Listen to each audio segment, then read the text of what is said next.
बड़ी खबर आपको बता दें, पहलगाम हमले को लेकर दिल्ली से कश्मीर तक अलर्ट है। एनआईए की टीम स्पेशल 45 इस वक्त पहलगाम में एक्शन मोड में दिखाई दे रही है।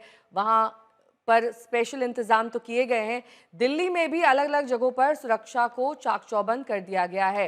यहां पर चौकसी बढ़ा दी गई है। खुद आला अफसर ग्राउंड जीरो पर उतरकर जायजा ले रहे हैं, मुआयना कर रहे हैं। वहीं पहलगाम में ऑपरेशन जो चल रहा है वो इस वक्त प्राथमिकता ये है कि आतंकियों को जल्द से जल्द पकड़ लिया जाए। तो आतंकी हमले के बाद भारत पाकिस्तान के बीच तनाव को देखते हुए नई दिल्ली में सुरक्षा को अलर्ट मोड पर रखा गया है।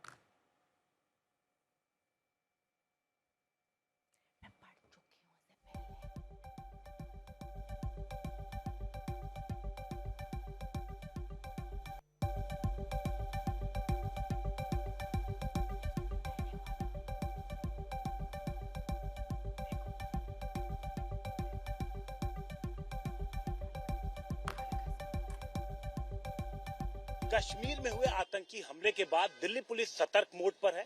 कई इलाकों में सुरक्षा बढ़ा दी गई है। हमारे साथ डीसीपी नई दिल्ली देवेश महला जी मौजूद हैं। सर, किस तरीके के सुरक्षा इंतजाम किए गए हैं? जो हाई फुटफॉल एरियाज हैं उनके अंदर हम फुट पेट्रोलिंग करते हैं, area domination point of view, और हम ये देखते हैं कोई anti social anti terror point of view जो एक्शन होते हैं, जो हमारा स्टैंडिंग ऑपरेटिंग प्रोटोकॉल है, प्रोसीजर है, उसके तहत हम एक्शन लेते हैं randomly on the basis of information, और रेंडमली भी बीडीएस बीडीटी डॉग स्क्वाड से हम एरिया को भी चेक करवाते हैं। हाई फुटफॉल एरिया जैसे मार्केट हैं, स्कूल्स कॉलेजेस हैं, या आपके होटल्स हैं, या फिर आपके बस स्टैंड्स हैं, उनके अंदर हम स्पेशली इस चीज़ को ध्यान रखते हैं। जब हम मीटिंग करते हैं या फुट पेट्रोलिंग करते हैं तो उनके अंदर आरडब्ल्यू एमडब्ल्यू से मीटिंग भी करते हैं, और आइज एंड ईयर स्कीम के तहत भी उन सबको सतर्क करते हैं और एरिया में लोगों को अवेयर करते हैं। तो क्या जो टूरिस्ट स्पॉट है वहां पर भी पुलिस ने अपनी मौजूदगी बढ़ाई है, और साथ ही साथ जो रिलीजियस प्लेसेस हैं?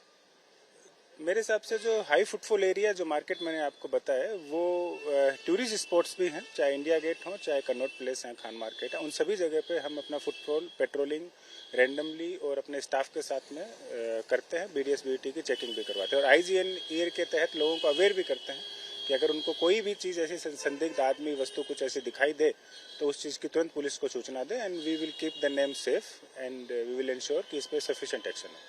सेंट्रल एजेंसियों के साथ भी सर क्या तालमेल है? कोई इन्फॉर्मेशन, कोई अलर्ट? जैसे जो इन्फॉर्मेशन आती है उनके तहत उस हिसाब से हम उस पर एक्शन करते हैं। जितेंद्र बहादुर सिंह मेरे सहयोगी जुड़ गए हैं तमाम जानकारी के साथ। जितेंद्र, सुरक्षा तो चाक चौबंद है, लेकिन पहले और अब में क्या अंतर दिखाई दे रहा है ग्राउंड जीरो पर?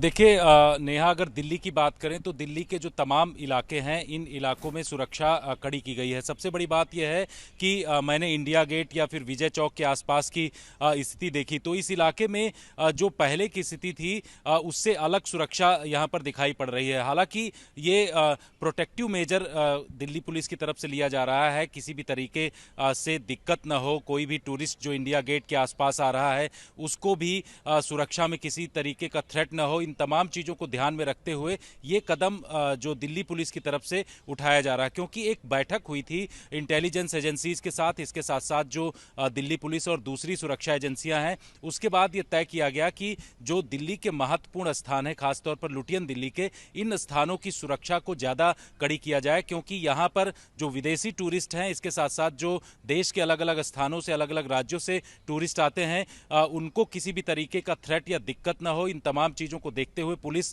प्रशासन ने व्यवस्था की है। साथ ही इंडिया गेट के आसपास हमने देखा कि बैरिकेडिंग लगा करके इस इलाके में जो कोई भी जाता है उसका आई कार्ड चेक होता है। इसके साथ ही यहाँ पर इंटरैक्टिव मेजर्स भी उठाए गए हैं पुलिस के द्वारा। इसमें सबसे बड़ा कदम यह है कि अगर कोई भी संदिग्ध व्यक्ति किसी भी व्यक्ति को दिखाई पड़ता है, वो चाहे टूरिस्ट हो या लोकल पर्सन हो, उससे पुलिस के पास जानकारी पहुंचती है और उसके आधार पर ये लोग कदम बढ़ाते हैं। तो इस तरीके के तमाम जो है स्टेप्स सुरक्षा एजेंसियों की तरफ से उठाए गए हैं, क्योंकि पहलगाम का जिस तरीके से हमला हुआ, टूरिस्टों के ऊपर अटैक वहां पर किया गया, इस तरीके का थ्रेट अब एजेंसीज के पास आ रहा है। बहुत शुक्रिया तमाम जानकारी के लिए आपका। वहीं पहलगाम हमले को लेकर एनआईए ने जांच तेज कर दी है। एनआईए डीजी लगातार दूसरे दिन पहलगाम में बैठक कर रहे हैं।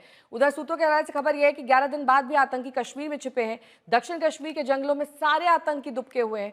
सूत्रों के मुताबिक सभी आतंकी अलग अलग छिपे हुए हैं, सबके पास खाने का सामान है, किसी सिम का इस्तेमाल नहीं कर रहे हैं। ये पहलगाम, अनंतनाग और कुलगाम का इलाका है जहां पर ये आतंकी छिपे हो सकते हैं। दक्षिणी कश्मीर का ये इलाका जहां पर आतंकियों के छिपे होने की आशंका जताई जा रही है। अरविंद ओझा मेरे सहयोगी जुड़ गए हैं तमाम जानकारी के साथ। अरविंद, ये एक जगह पर क्लस्टर में छुपे हुए हैं, अलग अलग छिपे हुए हैं, किस तरह से इनको शायद लोकल सपोर्ट भी मुहैया हो रहा है, क्या जानकारी मिल रही है? क्या बोला? अरविंद, आपको आवाज मिल रही है मेरी?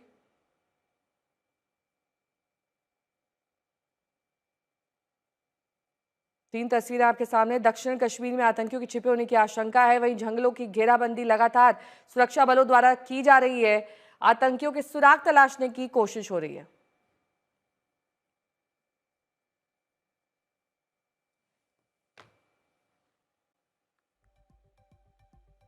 गर्मियों की छुट्टी होने वाली थी, मेरे पापा आने वाले थे, तो हम लोग सभी खुश थे। तो मैं एक बेड पे चढ़ के डांस कर रहा था, लेकिन वो पहले ही आ गए।